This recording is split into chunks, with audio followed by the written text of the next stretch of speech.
Minha querida irmã, meu querido irmão, que a paz de Jesus Cristo nos envolva e que possamos nos esforçar para expandi-la muito além de nós e além de nossos lares, contribuindo assim para que sentimentos do bem cresçam neste mundo, fazendo o melhor.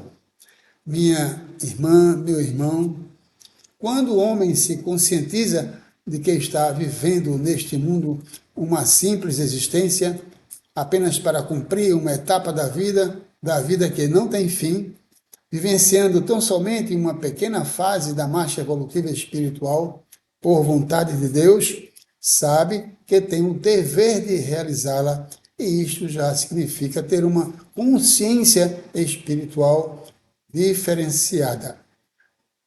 Significa ter um discernimento sobre uma questão importantíssima que é ignorada pelos céticos, sobre a verdade de que somos essencialmente espíritos, temporariamente vivenciando uma das inumeráveis existências corporais que Deus nos dá, em razão de sua infinita misericórdia, que nos possibilita, de reencarnação em reencarnação, pagar dívidas contraídas e, pelo aprendizado decorrente dessas experiências, ascendermos na escala evolutiva até chegarmos à perfeição, como nos alertou Jesus, quando disse: sede vós perfeitos, como perfeito é o Pai que está nos céus.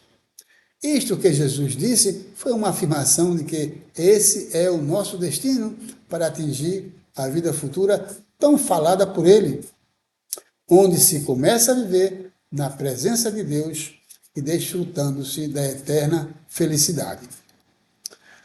Você já pensou se a reencarnação não existisse?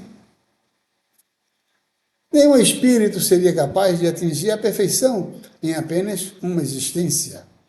E, como consequência, todos iriam sofrer no fogo eterno do inferno, conforme pregam alguns segmentos religiosos.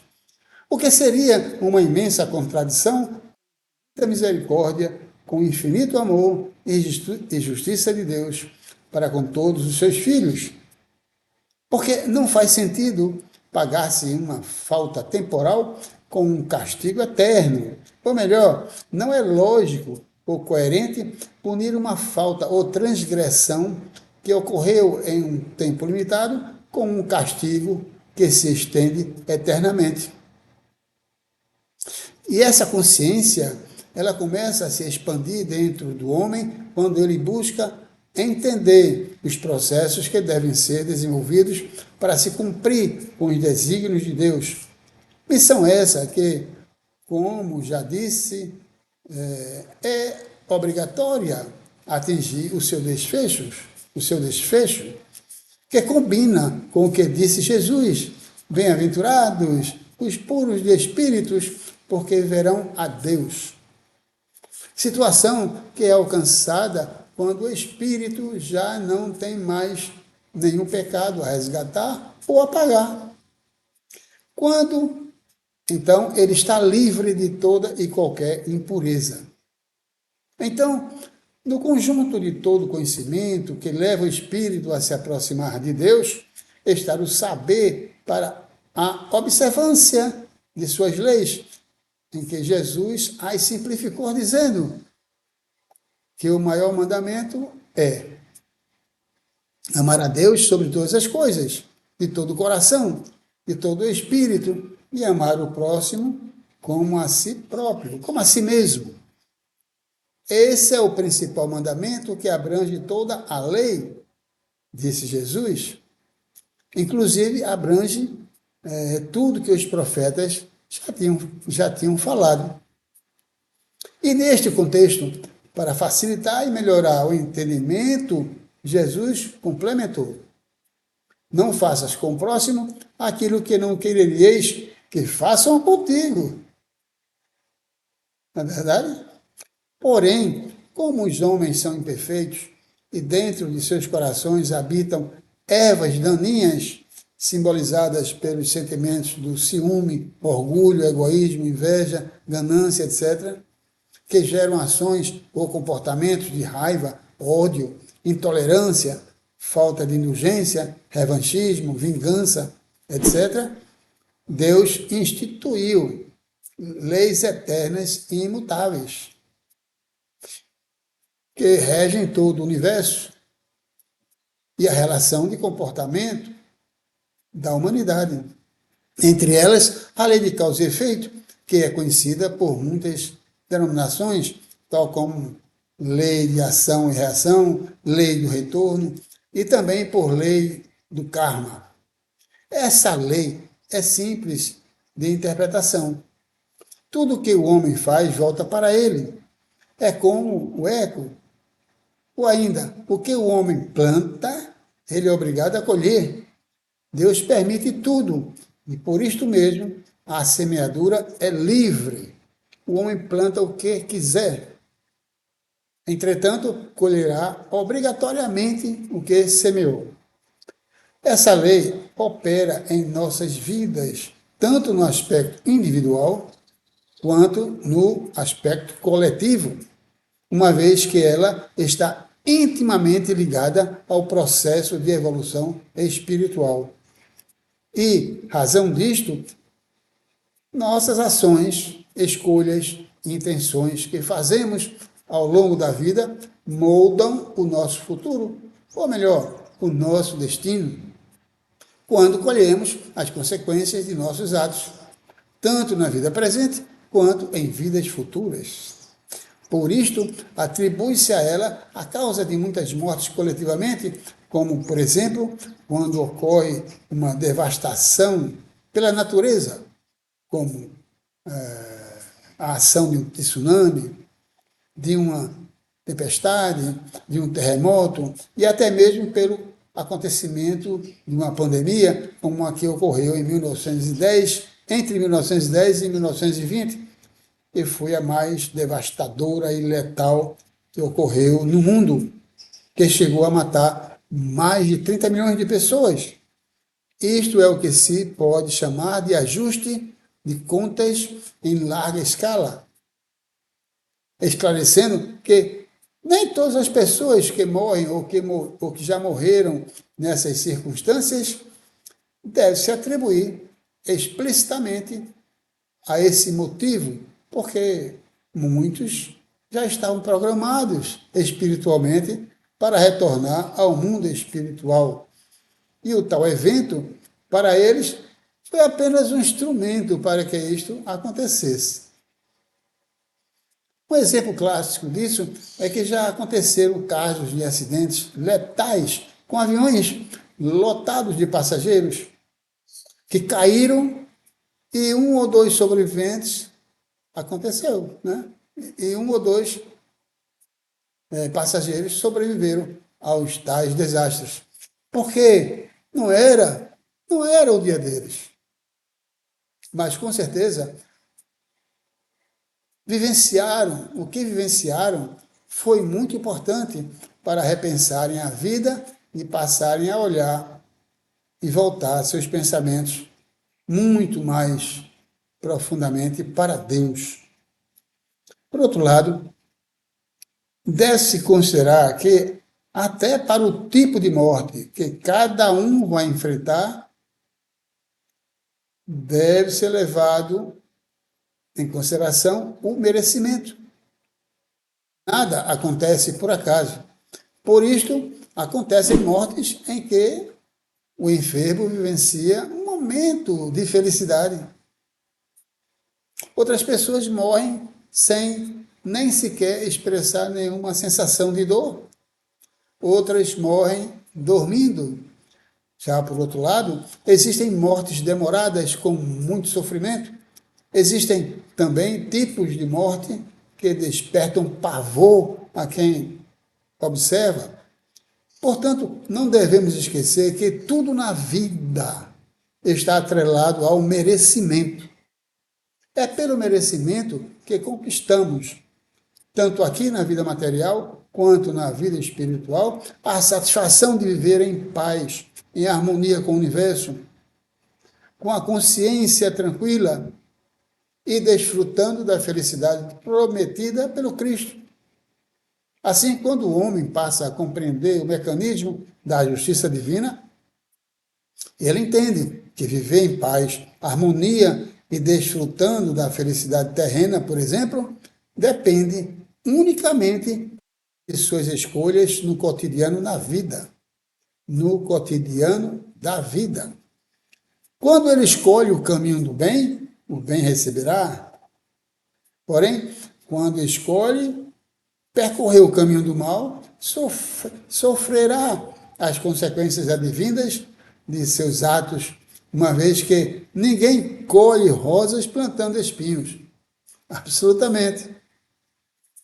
Logo, pode-se afirmar, com base nos ensinamentos da doutrina espírita, que as consequências decorrentes de nossas escolhas e até das intenções feitas, os pensamentos, moldam o nosso destino, tanto ao longo desta existência como a da seguinte.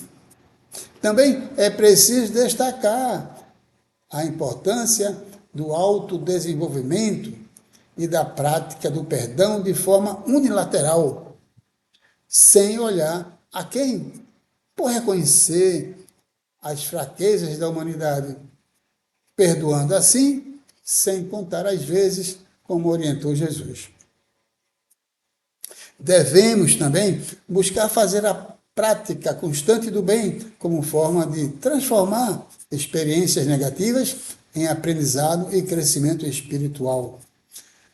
Analisando por este aspecto, a compreensão da lei de causa e efeito pode nos ajudar a lidar com os desafios e adversidades da vida de maneira mais construtiva, promovendo-se a autorresponsabilidade e a conscientização sobre nossas escolhas. Já por outro lado, uma coisa muito importante para nós é o autoconhecimento. O autoconhecimento é um processo para se conhecer a si próprio, suas emoções, ensinamentos, pensamentos e nosso caráter. Assim, nos favorece para o despertar para uma realidade mais positiva, pois nos permite compreender melhor a nós mesmos, nossas motivações e padrões de comportamento. Ao mergulharmos em nosso interior consciencial, somos capazes de identificar as ações realizadas no passado e identificar como elas estão conectadas às nossas tendências atuais. Esse processo de reflexão e autoavaliação nos possibilita mudar nossa forma de ser, direcionando nossas ações futuras de maneira mais consciente e positiva. O autoconhecimento nos permite reconhecer os aspectos de nossa personalidade que precisam ser trabalhados, como nossas fraquezas, medos, limitações e apegos, além de identificar nossas virtudes, talentos e potenciais a serem desenvolvidos. Ao compreendermos as consequências de nossas ações passadas e como elas influenciam nosso presente, podemos tomar consciência dos padrões que nos levam a situações indesejáveis, para buscar mudanças internas necessárias. O autoconhecimento nos dá a oportunidade de romper com ciclos negativos e escolher um caminho mais construtivo e harmonioso. Na pergunta número 919 do Livro dos Espíritos, Allan Kardec levantou a seguinte questão: qual o meio prático mais eficaz que tem o homem de se melhorar nesta vida e de resistir ao arrastamento do mal? Então, a resposta obtida foi dada por um espírito superior que disse: um sábio da antiguidade vos disse, conhece-te a ti mesmo. Esse sábio a que o espírito superior se referiu foi Sócrates. Então, diante desta resposta simples, mas poderosa, Kardec emendou uma outra pergunta complementar, dizendo: como conhecer a nós mesmos? Grande pergunta, não é? Bem, esta é uma dificuldade que o homem encontra para conhecer a sua natureza comportamental, mas a resposta para essa outra pergunta foi de forma simplificada, que a melhor forma de se operacionalizar essa prática é durante o momento em que se deita na cama para dormir. Na hora que nós recostamos a nossa cabeça no travesseiro. Nesse momento, o homem deve relaxar e fazer uma revista de como foi o seu dia, perguntando à sua própria consciência se tinha faltado com algum dever e se alguém teria tido algum motivo para se queixar de suas ações, ou se teria feito algo contra as leis de Deus e ainda se teria feito algo que poderia vir a se envergonhar posteriormente, se descoberto. Agindo dessa forma, receberia de Deus, através de seu anjo guardião, a resposta que lhe falaria pela sua própria consciência. Portanto, as respostas que se obtêm são capazes de mostrar o padrão de comportamento que se tem que, em função dele, pode contribuir ou prejudicar o ambiente em que vive, a natureza ou a relação com o próximo, em razão de sua própria e deliberada vontade. Dessa introspecção remete o homem à certeza de que foi feito, de que o que foi feito precisa ser reconsiderado, refeito, curado, ou a certeza de que poderá dormir com a consciência tranquila. Minha querida irmã, meu querido irmão, procedendo-se assim, durante todas as noites, antes de dormir, o homem consegue prover o conhecimento sobre si próprio, porque é por meio do conhecimento e da prática dos princípios espirituais que cada um de nós tem o poder de transformar a própria vida e contribuir para o progresso e a harmonia da humanidade como um todo. Ao mergulharmos em nosso interior consciencial, somos capazes de identificar as ações realizadas no passado e como elas estão conectadas às nossas tendências atuais. Esse processo de reflexão e autoavaliação nos dá a possibilidade de mudarmos a nossa forma de ser, direcionando nossas ações futuras de maneira mais consciente e positiva. O autoconhecimento, portanto, nos permite reconhecer os aspectos de nossas personalidades que precisam ser trabalhados, como nossas fraquezas, medos, limitações e apegos, além de identificar nossas virtudes, talentos e potenciais esses a serem desenvolvidos. Ao compreendermos as consequências de nossas ações passadas e como elas influenciam nosso presente, podemos tomar consciência dos padrões que nos levam a situações indesejáveis e buscar mudanças internas necessárias. O autoconhecimento nos dá a oportunidade de romper com ciclos negativos e escolher um caminho mais construtivo e harmonioso com o mundo, além de que faz nos aproximarmos de Deus. Minha querida irmã, meu querido irmão, espero que este tema tenha sido útil para você. Deixe seu comentário logo aí embaixo de sua tela. Ele é importante para a criação de debates e formação de opiniões.